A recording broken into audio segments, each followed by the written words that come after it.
The views expressed in this presentation are expressly those of the presenter and do not reflect the official policy or position of the University of Nevada, Las Vegas, the United States Air Force, Department of Defense, or United States government.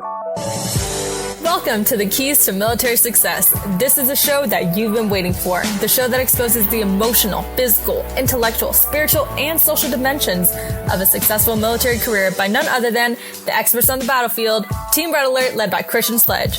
Trust me, folks, I've had the privilege of consulting with them, and let me tell you, the results speak volumes. I'm talking about beast mode activated. And the team's not here just to talk the talk. They're here to walk you through it all.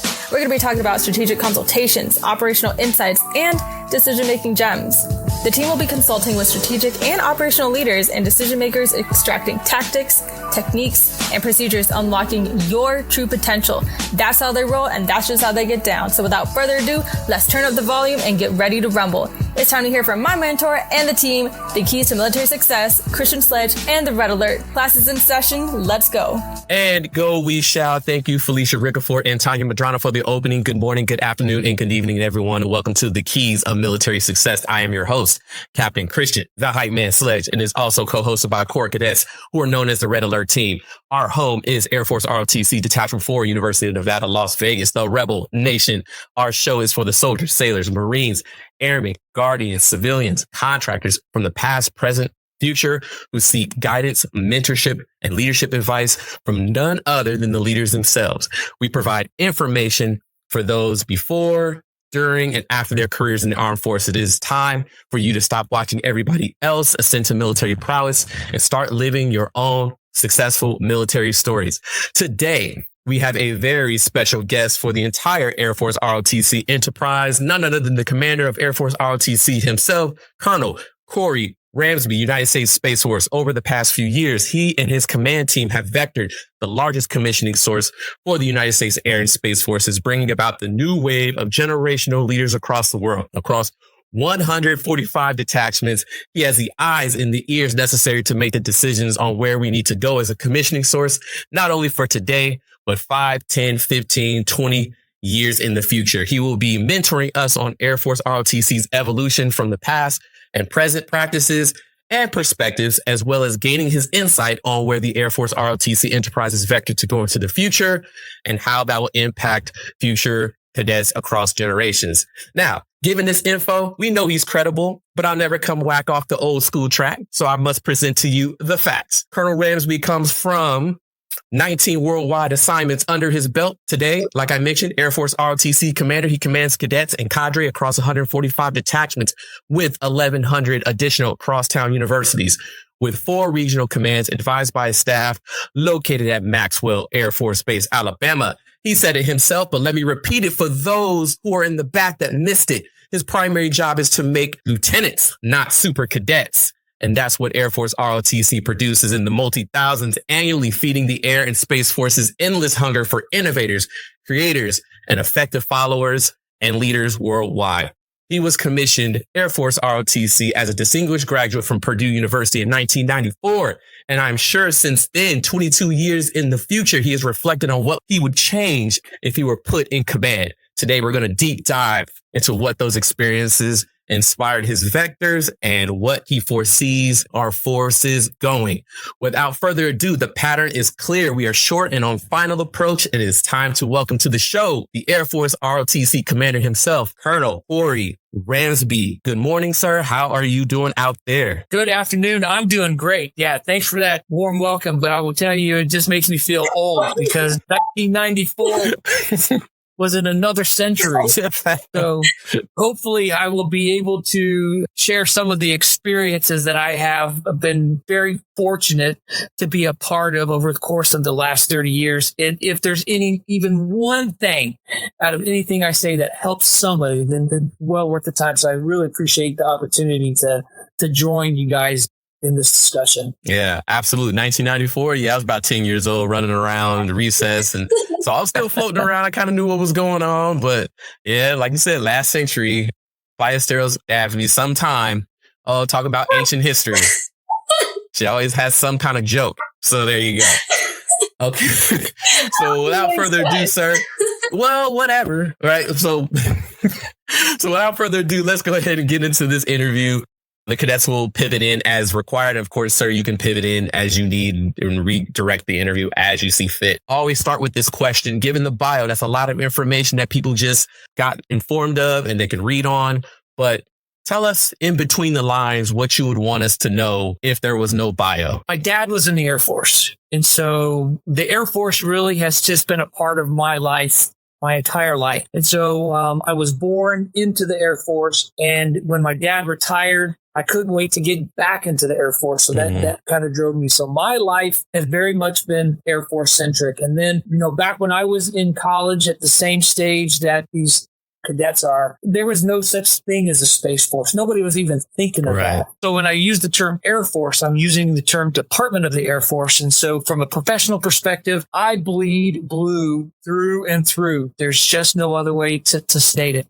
And I have dedicated my entire adult life to the defense of our nation. And so when you understand that, then you'll have a little bit better understanding of me as a person. And it's all about, one, it's about protecting the freedoms that we enjoy and that we love and that we depend on just to have, to be able to live our lives the way that we choose to live our lives, of course, within the confines of the law. But the other part is that those who wish to challenge us on that, you know what? I'm not afraid of a fight. And if they want to take us on, then they need to realize that we put a lot of time and a lot of preparation into being prepared to make sure that they need to think twice before they do that. But if they do, that we will not hold back. We will do things necessary in order to achieve our goals and the goals that we need in order to achieve victory. But how does that relate to me as a person? I'm extremely competitive, and that's part of that competitiveness. And so I love all sports, but baseball is my favorite. Okay. But I enjoy participating in any type of sport. I have a great, wonderful family who has supported me this entire time. I actually was married and we had one child, and we had our second child in September of the first semester of our freshman year. So my family has been with me on this journey from the absolute very beginning. Got it. But everybody's journey is a little bit different. We're trying to reach the same destination, but the journey is a little bit different. So when you put into perspective my roots in the Air Force in general, and then my passion for competition, my passion for defending the things that we value, my passion for families and making sure that we have right balance in our lives to enjoy the things that we do outside of the Air Force, but obviously supporting the things that we do in the Air Force. Those are the kind of in between the lines things that I think somebody would find valuable in this forum. Okay.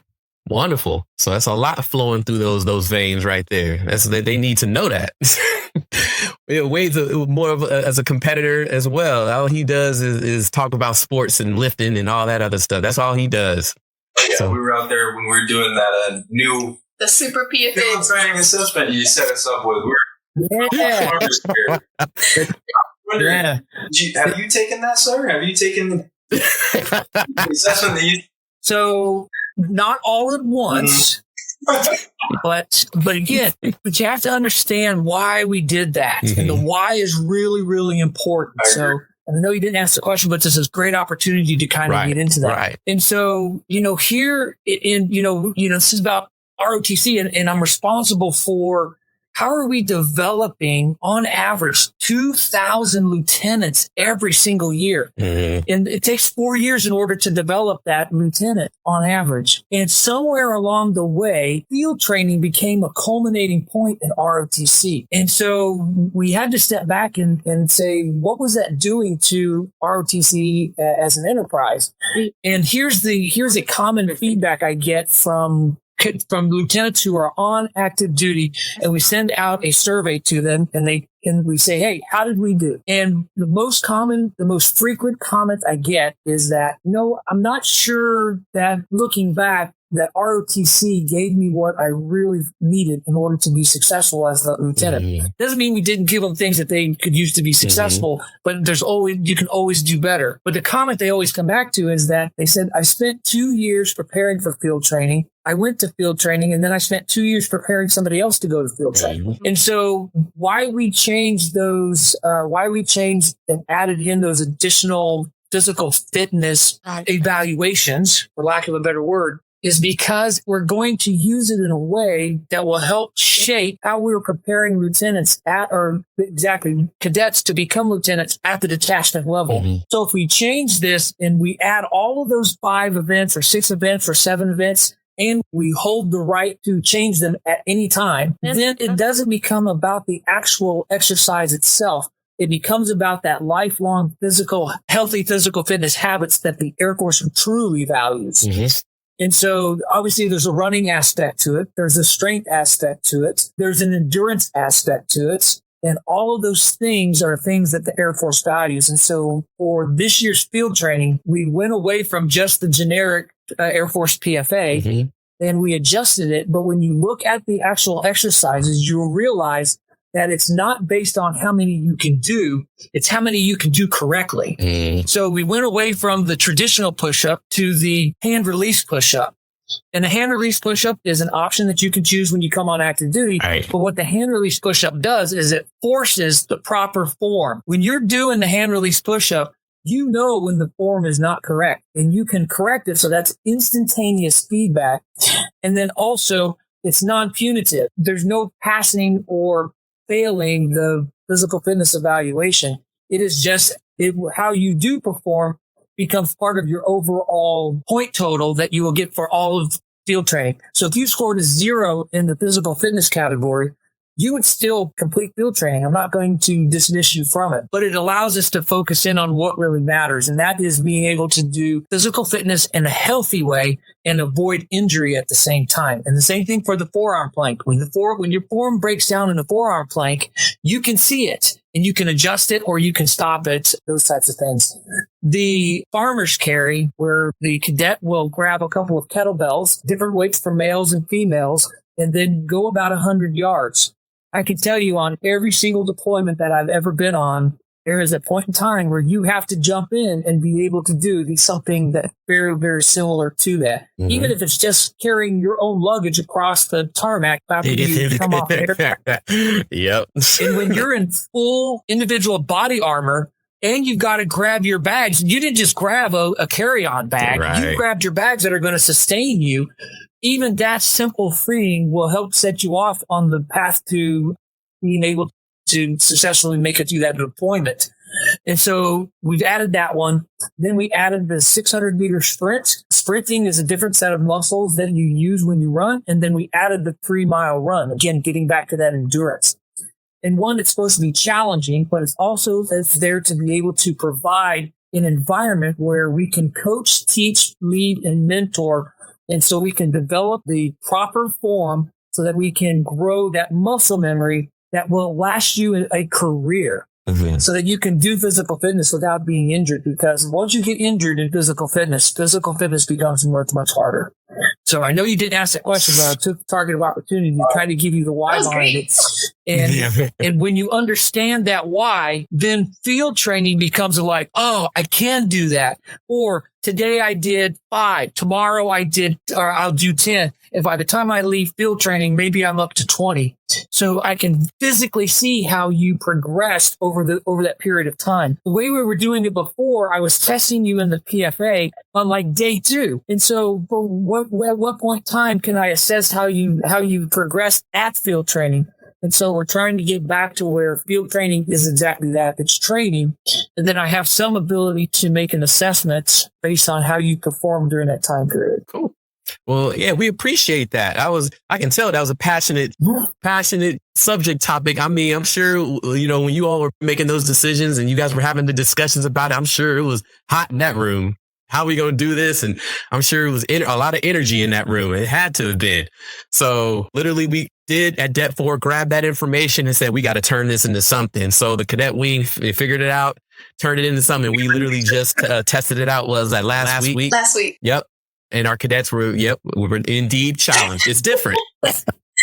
Indeed, it was effective to us. And now that's going to be ingrained into our cadet wings everyday activity, more to prepare for. And it does have applicability because you're absolutely right when it comes to those deployments and you get off that rotator. And guess what? Hey, everybody, everybody's got to carry some stuff and it gets Yeah, it's heavy. So it does have applicability there. Sir, but I want to go ahead and pivot you all the way back to when you were a cadet going through Purdue.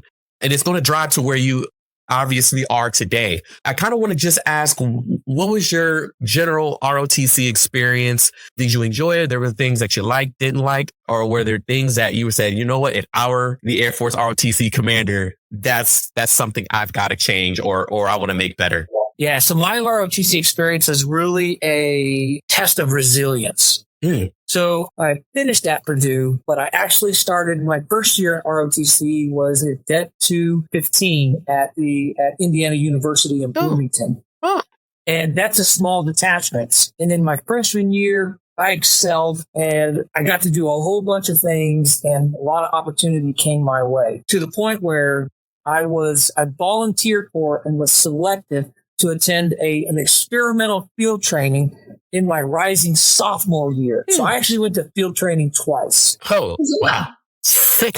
But and I'll circle back to that later in the conversation, but while I was at Indiana University, I was introduced to physics and calculus, of which I was not introduced to in the high school that I graduated from in Southern Indiana, where my parents retired to after my dad retired from the Air Force. And when you get excited about things like calculus and physics, for me, once I discovered what was being introduced to me and the power of it, I'm like, holy cow, this is really interesting. And I really enjoyed this. And we came to a conclusion. It was difficult, but we came to the decision that we would transfer from Indiana University to Purdue University because I wanted to pursue electrical engineering. Computers were really starting to get into the homes and things like that. And I had already built my first computer. And when you're building a computer back in the late 80s, early 90s, it's a little bit different than it is today. And a little bit more challenging. The concepts are the same, but there was a lot more things with hardware and software that you had to fight through. Wasn't always necessarily plug and play. And so good enough there for electrical engineering. But remember, I told you when we started this, I already had 2 kids when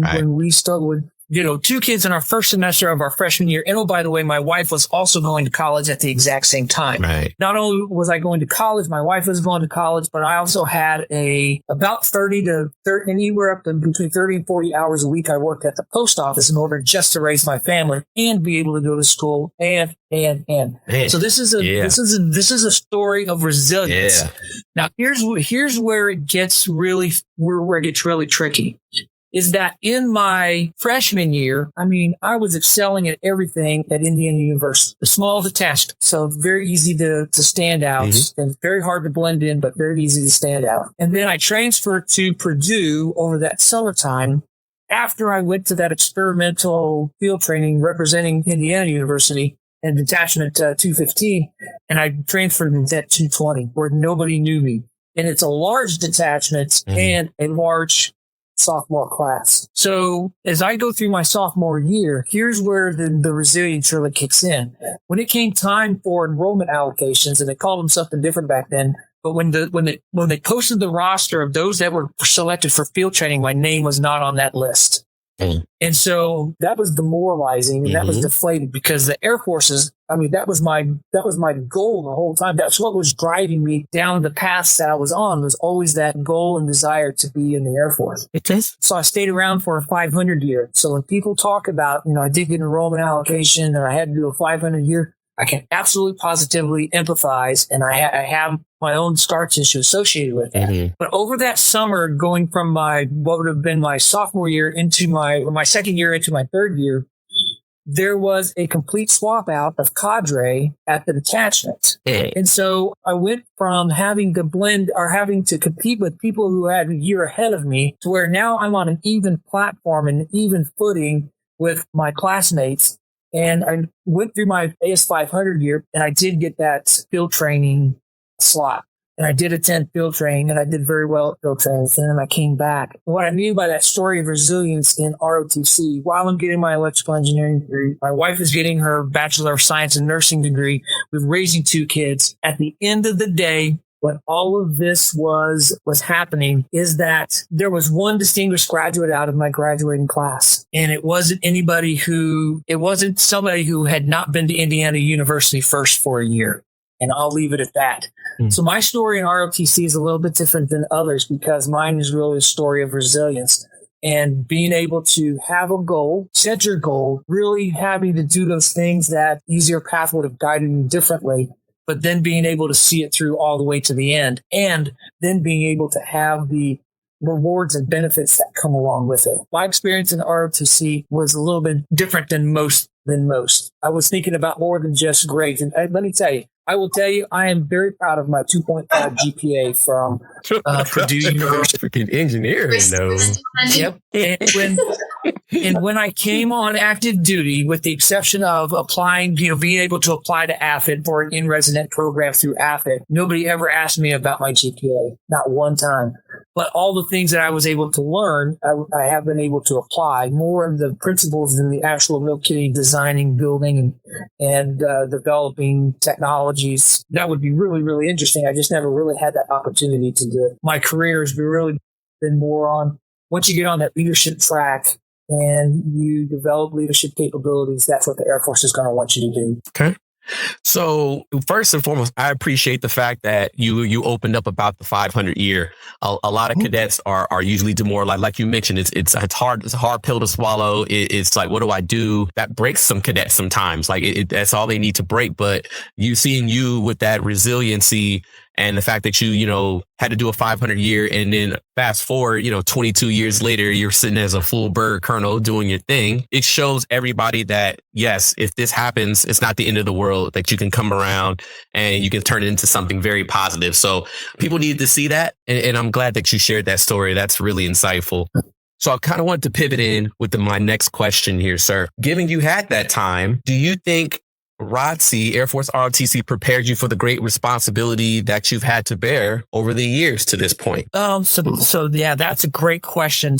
So I'm going to rephrase that question a little bit. And I get asked this a lot when I go out to the detachments is if I could look back and tell the 25-year-old me, what advice would I give them or give him? And so but this also goes back to all of those things that when we talk about why do we do what we do, and it all has to go back to the why. And the one thing that I don't ever remember getting in ROTC was a clear understanding of the why. And the why meaning that I know that at the end of this, I'm going to commission, and I know that what a commission means. And what that commission means is that I'm going to be a second lieutenant in the United States Air Force, but nothing really beyond that. And back in my day in college, we were at the tail end of the Cold War.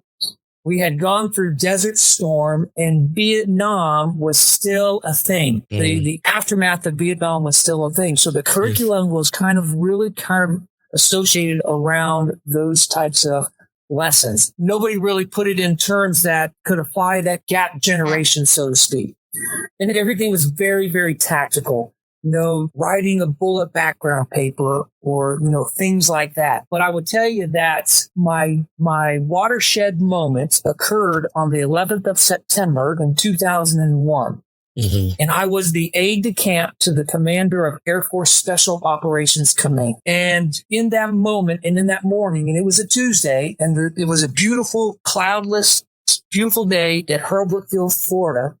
And I'm standing in the commander's office as we're watching on CNN where they were reporting that a plane had hit one of the towers of the World Trade Center. And we're thinking that somebody got confused about where they were in the airspace and accidentally hit that building. And then shortly after 8 o'clock in the morning, you see an airliner go into that other tower. That was a watershed moment for me because that was really when I realized why I was doing this in the first place. And it goes back to the why. And if you understand and you know that we changed the mission of Air Force ROTC to develop air and space leaders of character whom we expect to fight and win our nation's wars, there's a reason for it because that is the why. This is about fighting and winning. And we need to make sure that our cadets who are growing into lieutenants know that from the very beginning, that you will be expected to fight. I promise you, you will be expected to fight.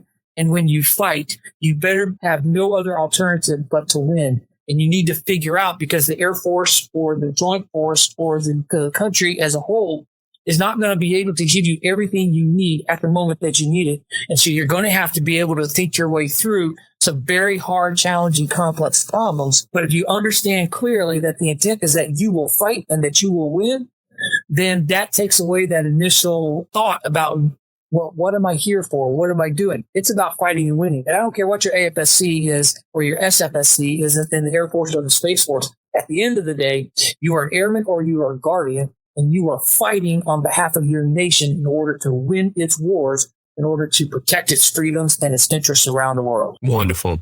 That big thing was purpose. Man, that's gigantic. Like, we hear it over and over and over again. I have not heard that as much as I've heard it during my time in ROTC, especially with Colonel Young, right? Like, that's all we hear. Like, wait a minute, let's go back to purpose. What are we doing this for? Right? I know that probably comes from, senior leadership. So that makes sense. It all makes sense.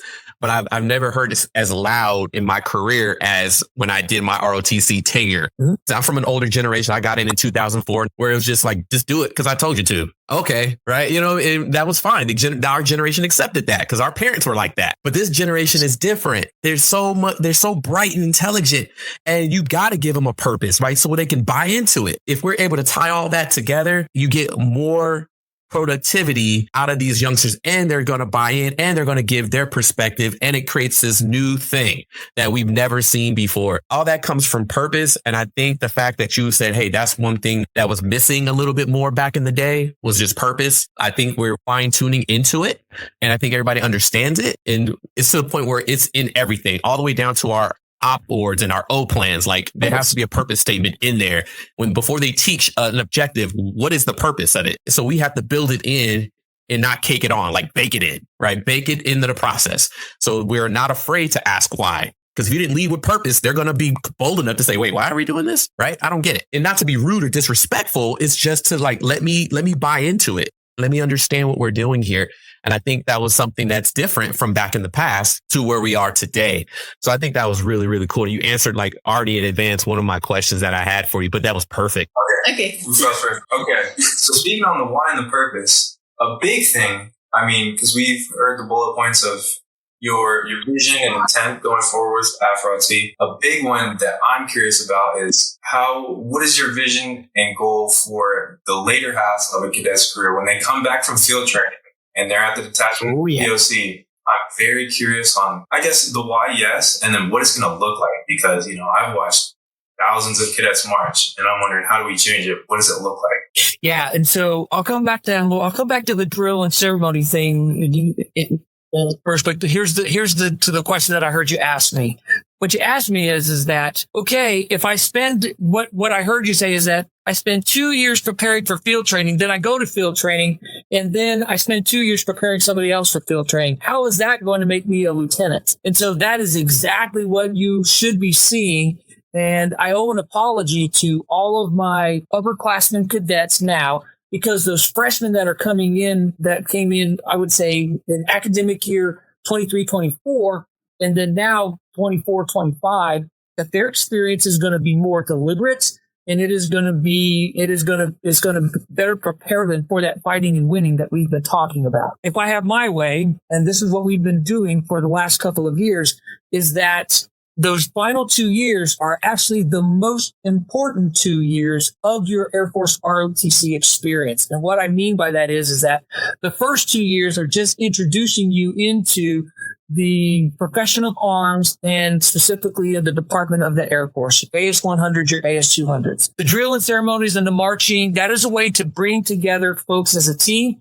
And in the drill and ceremonies, it's the only activity I can think of where I can take 20-year-olds roughly and pull one of them out, and the other 19 will do exactly what that 20-year-old says, even if they know it's wrong. So if you're standing in formation and you know we need to do a left face, but the flight commander calls a right face, what do? You do a right face. It's instantaneous feedback. And so in the first 2 years, it's really just acclimating you to the heritage, the customs, the courtesies, how to wear your uniform, those types of things, giving you an opportunity to be a follower, starting introducing you to the characteristics of a leader. And then by the time you're done with your AS-200 year, you should also have the ability to be able to have a chance to be a leader in some scenarios. This also gives the deck commanders the opportunity to, take you guys to a military installation. It could be Air Force, it could be Army, it could be any Department of Defense installation, or it could be contractors or things like that. I was just up in North Texas this week, and they were talking about how they went and saw when they went to the Lockheed Martin factory, and they were able to see F-35s being built. Okay, that is a great opportunity for what I would consider those first 2 years of ROTC. Mm-hmm. But once you've gone through and you have competed with your peers at a national level and have been invited to field training, at that point in time, that is an on-ramp into a different level of development. Mm-hmm. Because now the cadets going to field training, they are contracting before they actually get to field training. Right. So this is not going to field training and then I contract in the fall semester. No, we are contracting you before you get to field training. And there's reasons for that. And it has to do with being able to medically treat cadets if they need it and some other things. Yep. That is a topic for another day. But they're already contracted now when they get to field training. So in field training, instead of that environment where your experience when you first got off that bus, that you had a whole bunch of people surrounding you with increased levels of volume, and it was just pure chaos from your perspective. And so we stepped back and took a look at that and said, but why? You've been in my program for, on average, 2 years, and yet you show up at field training, and I treat you as if I've never met you before. And I have no idea what your capabilities are. And so that's why you're seeing the changes in field training and why we are adopting a different thought process about what it is that we're trying to accomplish at field training. And field training is actually the beginning of those last 2 years, or in some cases, 3 years of development. Mm-hmm. So we do field training, and we will introduce you to the AFROTC model. We will introduce you to the Agile Combat Deployment. We will introduce you to multi-domain operations, and we will introduce you to the multi-domain operations from the air, space, and cyberspace domains. I'm confused as to, and I understand the warrior ethos that goes along with it, but I'm teaching you small unit, odd-level tactics in the woods in central Alabama, but I'm doing it at the cost of the air, space, and cyberspace domains. Running around with paintball guns and airsoft guns in the woods of Alabama has taken a priority over the air, space, and cyberspace domains. And I can't connect the dots on that one. So we are going to focus in on the introduction of the airspace and cyberspace domains that airmen and guardians are going to be expected to have intimate knowledge of by the time it is their time to actually fund. And so we are going to do that. Now, that's just the beginning. This year, at the conclusion, during field training, about 600 cadets are going to get the opportunity to get a flight in an A-27 Super Tucano high-performance turboprop aircraft. And so those cadets that are interested in being rated, we're going to give them an opportunity to experience high-performance flights, probably for most of them for the first time. And most cadets have probably flown in the Cessna 172, or they've flown on a commercial airline, but that's straight and level. And in a commercial airline, you hit any turbulence, they automatically are looking for smoother air. But in a high-performance aircraft, you're going to go inverted, and it's a much different sensation. And there's two results that come out of that. One of them is that this is the greatest thing you've ever done, and now this is the only thing you ever want to do. And the other one is that, oh my gosh, my body, no, I didn't like that at all. I don't care if I ever feel that at all. And for us to be able to do it in field training actually saves the Department of the Air Force a ton of money, because I can identify those individuals before they ever get to undergraduate pilot training. And I don't want any cadet coming out or any lieutenant coming out of ROTC ever washed out of undergraduate pilot training. And there's multiple reasons. But our going in position is that we have identified the right people, the best people, and we have developed them appropriately so that they will succeed. And then also at the conclusion of the Maxwell portion of field training this year, about 750 to 800 cadets will then go immediately from Maxwell to an operational base. The Guardians will go to a Space Force base. The Airmen will go to an Air Force base, and they will be immersed into that base level mission for 3 to 5 days. after we've introduced the things that introduce the multi-domain operations, AFROTC, agile combat deployment, those things at a very basic rudimentary level. So now they can be informed about asking better questions as they're being mentored, taught, coached, and such at an operational base. That's just the field training summer, the rising junior summer. This is in preparation for what we want to get to in the rising senior summer.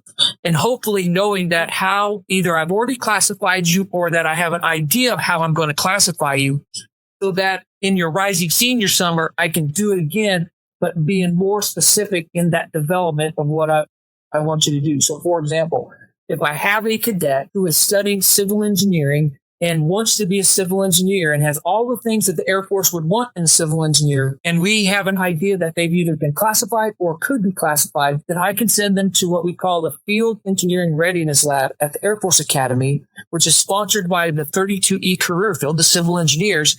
And they will spend 3 weeks with senior enlisted leaders from across the total force, Air Force, that's Guard, Reserve, and Active Duty, who are absolute experts in their portion of the civil engineering mission. And those cadets will learn how to design and build structures.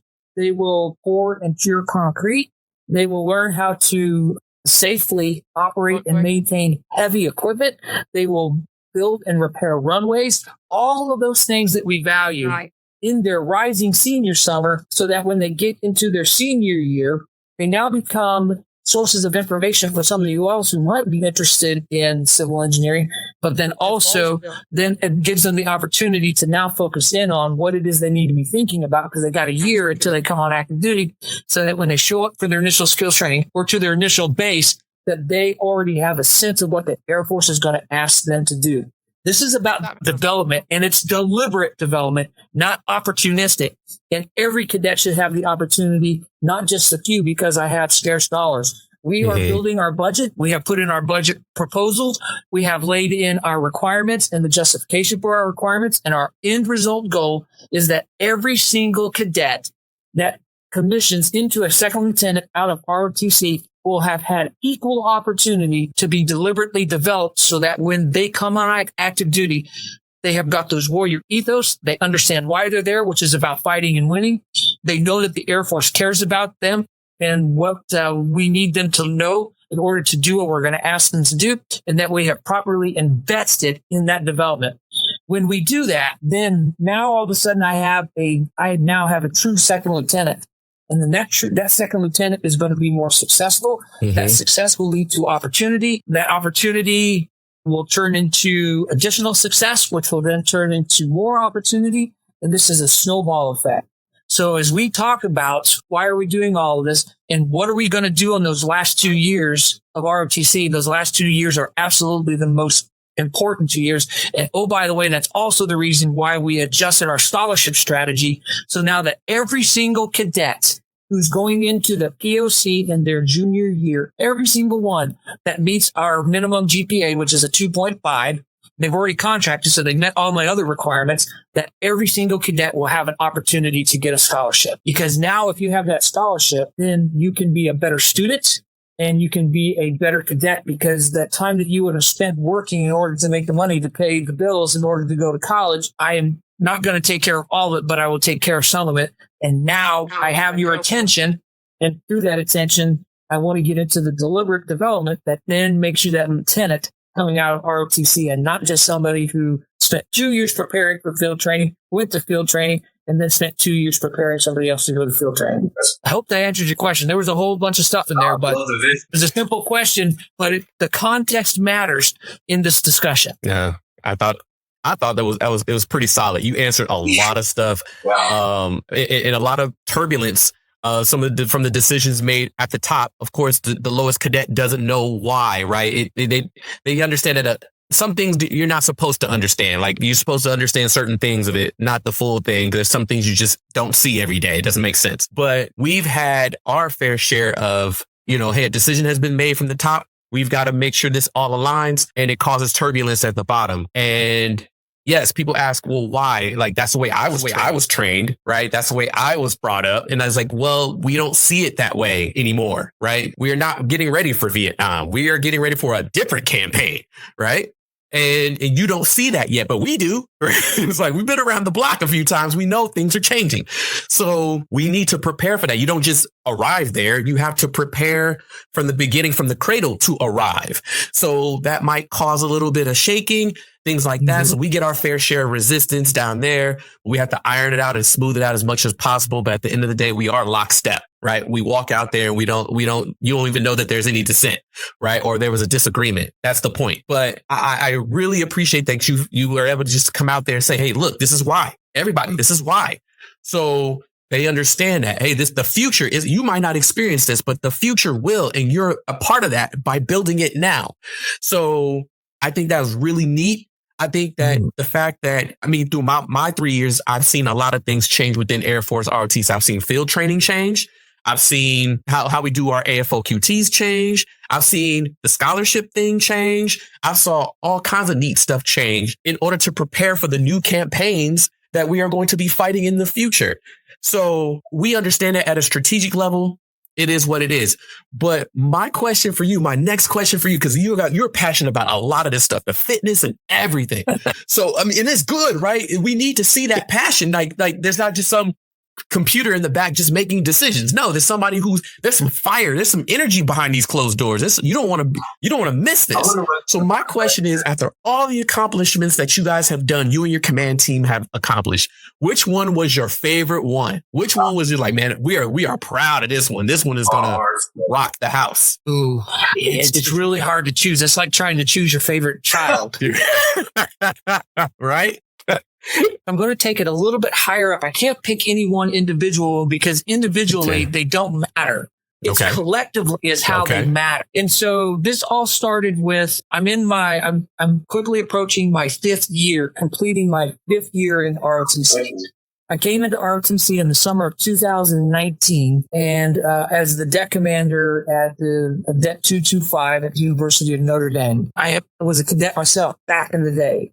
And I got to be honest with you, the training and the things really hadn't changed much since I was a cadet. But it wasn't because it was the right thing to do. It was because that's just how it's always been. That was my perspective. Mm-hmm. To include the creating intensity by raising your voice or, creating unsolvable problems and then holding somebody accountable for something that was not solvable. And so those types of things, the fact that we're getting now to a point in time where we are being forced by our adversaries to be more thoughtful in our thought and our preparation, because a near peer competitor is much different than a low intensity conflict. We're talking about the full spectrum of warfare against a near peer competitor. That changes everything. All you have to do is go back, and we really haven't been challenged in that aspect. Mm-hmm. You have to go all the way back to World War II. And when your literal survival is at stake, it's amazing how it will capture your attention and how it will focus you on what truly matters. So if you take a look at the country and the things that we think are existential, in reality, some of them really just aren't. We just don't agree with each other on everything. Mm-hmm. But if we have an existential threat from an outside entity, I guarantee you this country will rise to the occasion and we will come to common ground and we will determine what those priorities are. And so what's the most thing I'm proud of is the fact that we have the ability in an enterprise such as ROTC that has its roots literally 7 decades deep in training and preparation that goes back just as far, that we have the courage and we have the passion and we have the compassion in order to challenge those norms to ensure that we are properly preparing our lieutenants to be those officers that we need in order to lead us in that next fight. Okay. And so when I answer it that way, now I have the ability to say, hey, that's scholarships, that's the officer development, that's field training, that's the academics. And then ultimately at the end of the day, I'm most proud of the ability to get the best and brightest cadre into our mission set. We get the best and brightest officers within the Air Force and the Space Force. We take care of them while they're in ROTC, and they are better when they leave because they were in ROTC. And then the rest of the Air Force will value what we're doing. So it's not on the scale that I would want it to be, but there are definite pockets of excellence that's within the Air Force that look at what we have been able to do in ROTC, specifically with the cadre. They know that those officers are better officers because they were here, and then they give them additional challenges and responsibility where they can utilize those efforts. Wonderful. I appreciate that. That's all money. It's a great answer. So, okay. So I know that, all good things must come to an end, right? So we know your successor has been named.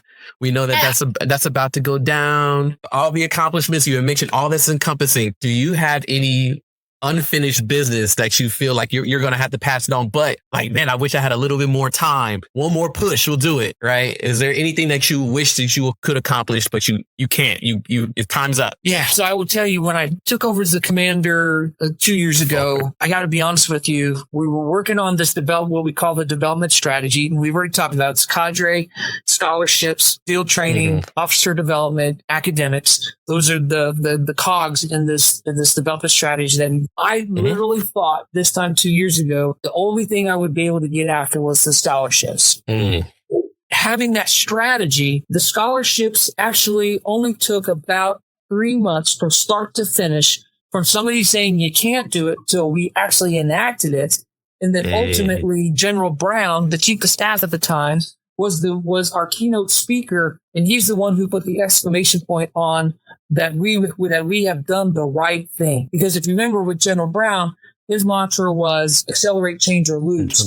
In his remarks in an open forum, he looked over at our team and said, in terms of accelerate, change, or lose, you get an A. Actually, it was an A+, and that was specifically with the scholarships. Nice. And so he knows that having the chief of staff give you that vote of confidence, then, and other people hear it, then says, hey, maybe what you're doing is a good thing. And so more support came out of what we were doing.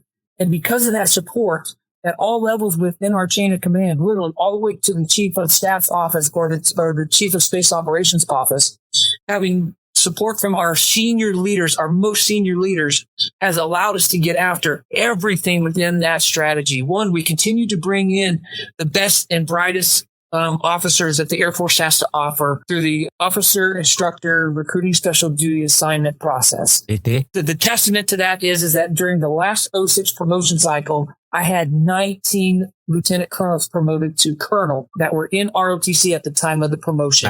That was a culmination of a career of success. But before, we even say 5 years ago, you might have one or two. We had 19. I know we're on the right track of getting the right talent into ROTC, and we're able to take care of them. The scholarship piece is that now how do we ensure that the kids that did not culminate in high school or did not have the access to, for me, I went to high school that didn't have calculus or physics. Without calculus and physics, how do I know that I actually performed the best I possibly could on my SAT or my ACT or those things that would generate a scholarship for me? I was not a scholarship cadet. So now if you don't get a scholarship in high school, there's still an opportunity throughout all of ROTC where you can get a scholarship. So the scholarships, we've got a check mark right by the scholarships. We just got to continue to fund it. Then the success in the scholarships led to our officer development. You notice I didn't say professional development. I said officer development. Professional development is a subset of officer development where I'll go someplace, I'll listen to somebody talk, and I will gain some insights that just makes me, okay, I got it. The officer development is actually deeper than that. It is about hands-on experiential. I can see it. I can touch it. I can feel it. I can smell it. I can taste it. I got it. This is what this is all about. And that's the Mach 1, the Mach 2 tours, the Ascent and the Ignite for the Guardians, those types of things. I didn't know if we were going to get to that. We got to that. So a check mark. The challenge is that if I could do more, I would make sure that it's 100% opportunity across the formation and not just the 700 or 800 that I'm going to be able to get to this year. Gotcha. The third one was field training. And as late as October of last year, literally November of last year, we had a plan on the table was just going to repeat last year because that's what the resources allowed me to do. But because we were prepared and fought with our strategy, an opportunity presented itself and we were able to take it. So now we've completely redesigned field training, and that's opening up opportunity that literally this time next year, field training could be completely integrated with officer training school, where it just becomes officer training. And that's very ambitious for us to think about. But the fact that we are thinking about it, if that opportunity presents itself, then we may be able to take advantage of that. And then the academics are going on as well in the background. It's just been like a really reflective podcast because I just keep on thinking back of my whole ROTC experience and like Camp Shelby and even how we were trained during our FTV semester. And it's like just uncontrolled chaos. And now it's finally everything's controlled. Now you're getting that exposure to have that clarity to know what you're doing rather than like just doing something mindlessly. So definitely the whole preparedness aspect is going to be there. And honestly, I think there's a little bit of jealousy that comes into it because I'm like, people are going to be so ready going in compared to, not that we don't feel prepared. I feel like our positions have made us prepared. Yes, like leadership positions, but we still haven't done the thing that other people are going to be doing in order to get them prepared. So, what you guys got to realize is you guys built it. Again, shade trees, right? You never get to enjoy that, right? You're building the tree that, which the shade you'll never get to enjoy, right? And that's exactly what's happening. And you're like, man, what a tree, right? But I can't enjoy it. I'm over here doing my thing. This is the first time that I would say, like, I'm seeing like a commander, not in general, I'm saying like just in ROTC of a commander that's looking into the future, because I feel like a lot of commanders, this is how it was in the past and we're going to keep on because this is what I experienced. Right. Colonel Ramsby is like really like looking way, way ahead. And obviously he got to do all these things that he's doing, but I'm like, wow, you actually have a commander that's looking into the future. Pretty refreshing. I like it. Makes you feel good. Welcome back. Okay. I apologize for that, guys. I think I'm back. Exactly. All that hot fire you were delivering, sir, it burned out your phone. So I don't know where you want me to pick back up, but it goes back to the 5 areas that we set out very early on. And see, this is a lesson in leadership, is that, especially when you get into an organization at the commander level, you need to go in with you got to first seek to understand. And of course, my time to seek to understand, I literally had 3 years to develop the thought process that I was already thinking about, because I spent 2 years at Notre Dame, and then we went through COVID. And during COVID, I was also dual hatting with roles within the headquarters here while I was still at Notre Dame, helping to fight through the COVID crisis. And then I got about 8 months as the vice commander. So I already had a good sense of some things that I wanted to get after as I came into the position. And those 5 things were centered around the cadre first, and then the scholarships, field training, officer development, and academics. So those 5 things were it. Obviously, we attacked it right away by adjusting the Air Force ROTC mission statement, which was about fighting and winning, and making sure that we're clear about the why. And so, when you ask me if I had more time, what would I do? The answer is really, in a roundabout way, taking the long path, is that the strategy is sound. The strategy is solid. I think this week I crossed 90 detachments that I have visited since I have been in the commander position. And because of that, being out there and talking with folks, not from the headquarters building at Maxwell, but literally from the tactical level out in the field, and seeing and feeling and sensing what they are having to deal with, it has helped shape our thought process, and it has ultimately helped shape our policy. And so if I had more time, I would continue down the path that we're on, but ultimately I would want to ensure that every single cadet has equal opportunity to develop. And that includes having the scholarships appropriate for them to be able to dedicate to so that they can be the best students they can be. They're not competing with jobs in order to pay for school, that we pay for as much of school as we can. Then once they are established as students, then they become cadets. Then they focus in on the profession of arms and the preparation to be commissioned officers in the profession of arms. And then ultimately, at the end of the day, you won't get to see the fruits of your labor until they are actually fighting and winning, or being so prepared to fight and win that our adversaries will think twice before they decide that they want to challenge us in the military environment. So I'm very pleased with what the team has accomplished in my time. And I know that they're going to continue that when Colonel Moore gets on board. But ultimately, he's going to have to come up with his strategy as well. And that's how military organizations work. And the team will get behind him just as much as they got behind me. And I will step aside knowing that I gave him the absolute best product that I think I possibly could have. Okay. Wonderful. Fantastic. And I'm sure that boat will continue to vector where it needs to be in order to adjust to the wars that this country is getting ready for. That makes sense. Sir, I have a question. Yes, please. I know one of your biggest changes was the scholarships, right? But thinking back, like maybe it's just because of a STEM perspective, but a lot of things, we have a fall semester and our spring semester paid for. Something that does kind of sometimes hinder us is, I know it's dependent on every university, but sometimes we do have to take summer school, and it's not even because you have to repeat classes, just because we need to take it now because it's not offered in the spring or in the fall. Is there ever going to be a change where that your scholarship actually also is available during that summer, or would it just stick for the fall and the spring semester? So that's a great question. Ultimately, as part of the strategy, there's only one destination in my mind when it comes to the scholarships. The challenge is that the reality of the resourcing doesn't always support that destination. To me, my destination would be that every single cadet that is in ROTC has a scholarship that pays for the schooling that the Air Force values. Okay. And so if that is in the fall, if that is in the spring, if that is in the summer, if you are taking classes that directly support that, then my goal would be to have the resourcing to be able to do that. Unfortunately, that resourcing isn't always available. So we have to make very hard choices. And so we have to make the choice in order to pay for the fall and the spring. It sometimes is going to come at the expense of those that are in the summertime.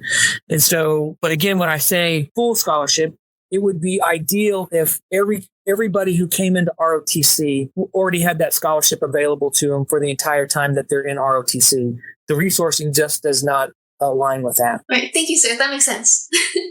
Yep. Unfortunately, you have to make hard choices.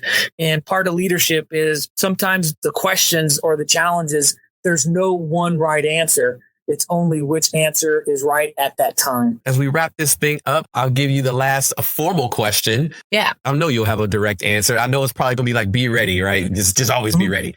But if you had one shot and you had everybody across your enterprise in one room at one time listening to you, what is the one message you would want to get out to them? Yeah. So I've already shared it with you guys. Never forget the why. Never forget the why. All of us have seen it, and some of us may have been a part of it, where you go into ROTC experience or an Air Force experience with what can the Air Force do for me? But at the end of the day, when it matters the most, it actually is the opposite. It is what can you do for the Air Force? And I say that for the Department of the Air Force.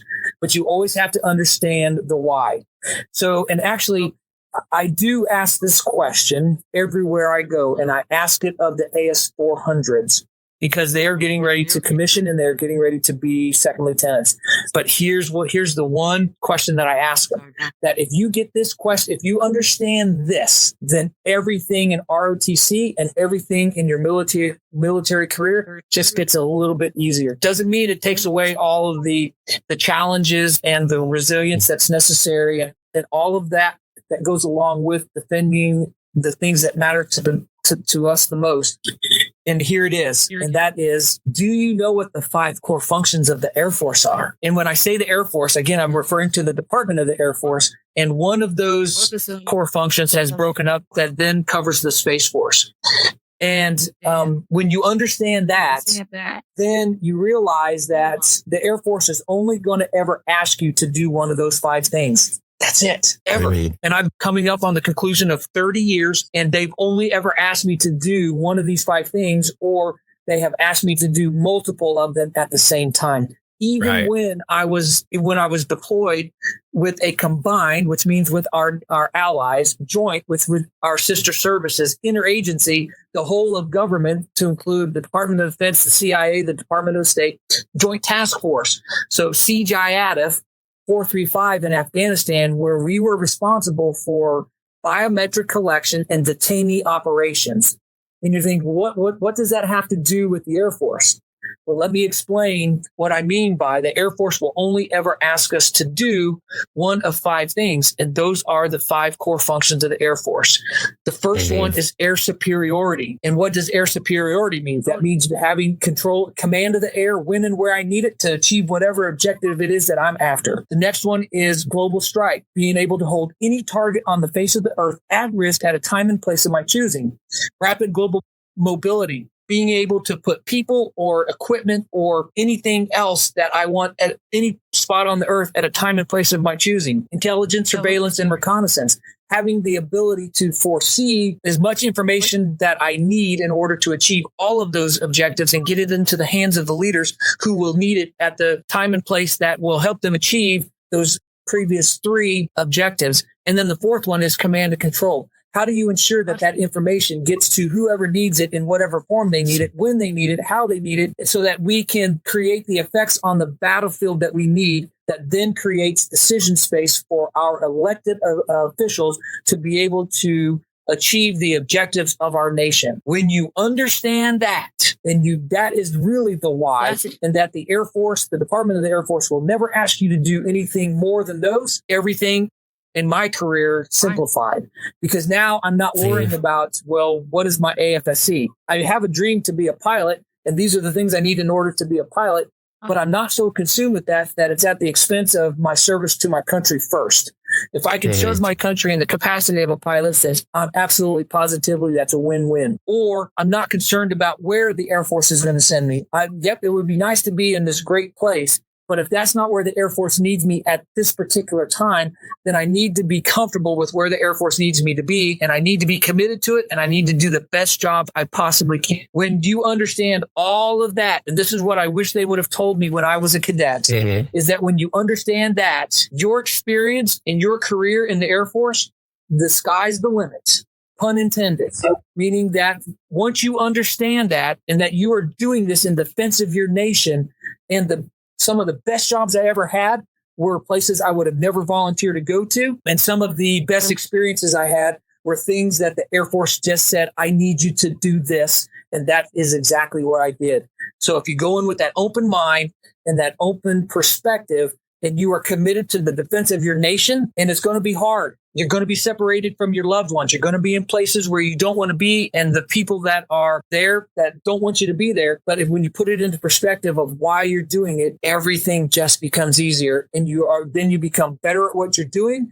And when you become better at what you're doing, our nation is stronger because you were there.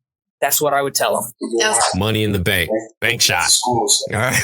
Okay. So that ends the formal portion of it, sir. This is the best part. We're going to call it getting to know Colonel Ramsby. Yeah. I use the series of questions again, like as discussed, sir. I'm going to go ahead and throw 10 questions at you, rapid fire. You can skip one if it doesn't feel right, but they're easy. I promise. All right. Okay. So if you're ready, we can get it started. Yeah, let's go. All right, let's go. If you could afford any car, which one would you drive? Oh, I would drive the one I currently have. I have a 1931 Ford Model A Roadster Hot Rod. You already in it. All right. Yeah, life is about balance. And so make sure that you find those things that bring you peace and joy and allows you to recharge. And vintage cars are one of them for me. And I already have my dream car. I love it. Got it. Okay, what's one thing that you regret spending money on? Well, that's a good question. I don't know. Let's skip that one because I'm pretty frugal. Doesn't mean I'm pretty frugal. But is there anything that I regret spending money on? I don't know. I have to think about that. Maybe we come back to it. All right, cool. If you could be transformed into one animal, which one would you choose? Ooh, an eagle. Okay. What dish did you cook the best? Ooh, I smoke a mean Texas style brisket. Oh man, yeah. All right. What story do you tell most often? In ROTC, I've been a lot more vocal about my own experience as a cadet. As a cadet, I was kind of ashamed of it. But then as I've gotten older, I realized that I'm not the only one who went through that 500 year and, being rejected, but sticking with it. And so in ROTC and to cadets, I've been a lot more open about being an AS 500, but ultimately it's about the resilience and the things that it taught me. But then ultimately at the end, I went from being not good enough to be on the team to being this distinguished graduate. And that's, there's something to be said about that. Yeah, and ultimately leading the whole boat. I mean, if you think about it. Yeah, exactly. Okay, cool. What is your favorite rainy day activity, sir? Ooh, so rainy day activities. So I have two indoor activities that I really enjoy. One of them is music, and I love to play the guitar, but I love everything associated with composing, producing, writing, and recording music. But the guitar, this is my avenue for that pathway to creativity. And the other passion I have is I love collecting old vintage baseball cards. And so I have most of the cards that I collected as a kid. And now I'm in my dad gave me some when I was a kid. And now I'm in the process of actually recreating the collection that he had when he was a kid in order to continue that passion. Okay, cool. All right. Finish the phrase. The way to my heart is blank. Ooh, loyalty. Okay. All right. What are you looking forward to the most? Yes, that's a good question. I'm looking forward to being a grandparent. So we we started, we're 30 years into this, and we already had, we had our second child in the first semester of our freshman year. And so we already have 5 grandchildren. So I'm looking forward to spending more time with them. Got you. And so, And so that's where the hot rod comes in. That's where the music comes in, taking the grandkids for a ride in the roadster to go get an ice cream cone on a hot summer day. Oh, that's a pretty good thing to do. Yeah, that's what it's all about. It really is. Okay, cool. What is one thing you wish you enjoyed more? Wish I enjoyed more? Soccer. Okay. Soccer is growing in popularity in the United States, and it's obviously the most popular sport in the world. But I just don't understand it. I enjoy playing it, but I have a hard time watching it. So I just wish I enjoyed that a little bit more. Okay. Last one before we go round robin. Where would you prefer to go on a first date? Ooh, on a first date? First date. Oh, that's. I think the movies is a safe place to go. Okay. And if you want to come back to the other one, do you still don't have any regrets on what you spend on? On money that I spend on? I don't know. My wife would probably say, yeah, you spend an awful lot of money on baseball cards, guitars, and cars. All right. So if you ask her that question, she would say cars, guitars, and baseball cards. But for me, I like. You don't regret it. I kind of like spending my money on that stuff. It's all good. We'll take it. Yeah. That's it. You made it. Yeah. I did want to wrap up on a good note. And I kind of wanted to let you know personally how some of the decisions that you and your team made impacted my cadets at the bottom. Yeah. I currently have a cadet who's going through some really rough times. She's a minor. But she just contracted and everything, but she's having some really shaky times at home, and it's been rough, and the whole cadet wing has kind of put themselves together. And I pride Det 4's cadet wing in the fact that they kind of take care of their own. Like, it took a while for them to come up and tell, hey, cadre, we can't handle this anymore. Like, it's hard. So once cadre got a grip of it, then we said, okay, cool. What's the situation? Got the situation and said, cool. Basically, long story short, home life is really rough. Needs some resources in order to make some things happen. But thankfully, you and your command team allowed a vector for this person to be provided for after field training. After the scholarship can be used in order to provide the stability of having a place to stay on campus, and have a safe location to live where she is secure and she can continue to focus on what she needs to focus on, because this kid is like mad potential. She has great potential. Good kid, just is having a rough go of it. Normally 17-year-olds are getting ready for prom and they're getting ready for this and getting ready for that. That's not the war she's fighting. She's fighting a whole different war. But thanks to the decisions that you all made up there. And thanks for turning that no into a yes, right? And getting an A+ from the chief of staff himself. That's great strategically, but I'm telling you, at the tactical level, somebody is benefiting from you making that decision. And now they are, at least in August, are being able to get a secure location to live so they can continue to focus and commission. And they're going to remember that thing for the rest of their lives. So I personally would like to thank you and your staff for defeating the odds and turning that no into a yes, and doing all those things together. And we saw how you slowly bridged everything together to make that happen. In game is that person's out there fighting the good fight. That's what you want. That's what we want. Right. But in order to fight the good fight, we have to set up the milestones in order to make that happen. And this person, I'm telling you, it is going to be a great benefactor for what the USAF is providing. But the USAF is going to get it tenfold when she remembers why and all the things that the Air Force has done in order to get her where she is. So that decision was with you all and your command team. I personally would like to thank you guys for that. And I know for a fact that there's got to be another. And there's got to be another who's going through the same thing.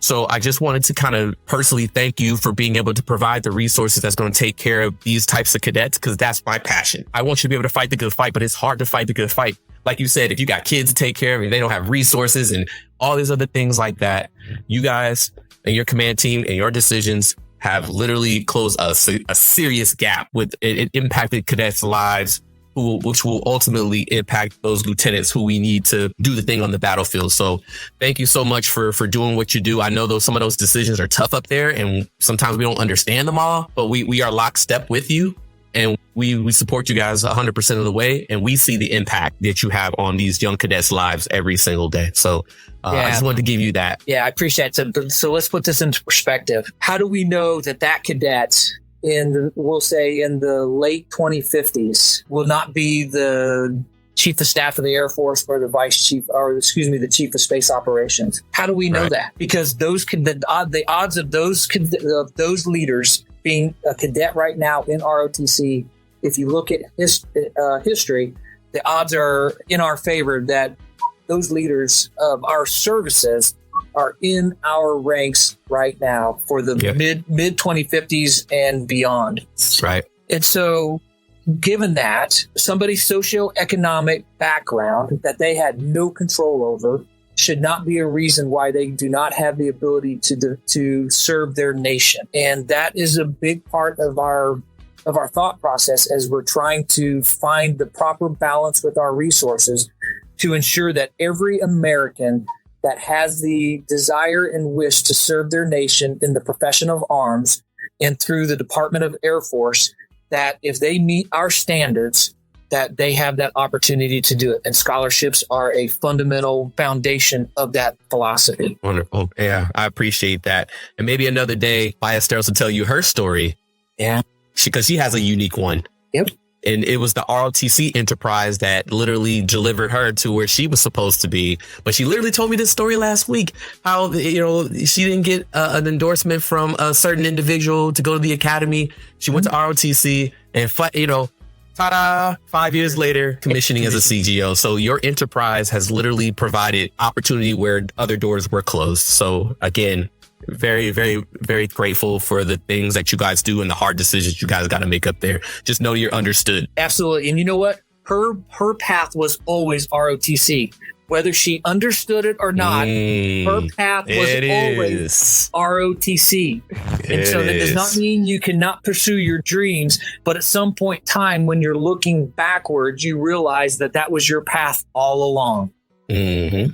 There it is. There it is. Okay, so with that, sir, we know you got some things to do. You got some decisions to make. We appreciate you, again, hanging with us for a little while. And yeah, we are definitely going to get this out to the enterprise and let them know what you're about, what you represent, and how much passion and energy you have for the future of the Air Force ROTC enterprise. Yeah, I really appreciate you thinking enough of me to invite me onto the podcast, and I enjoyed it immensely. And so, thank you for including me in such a great project.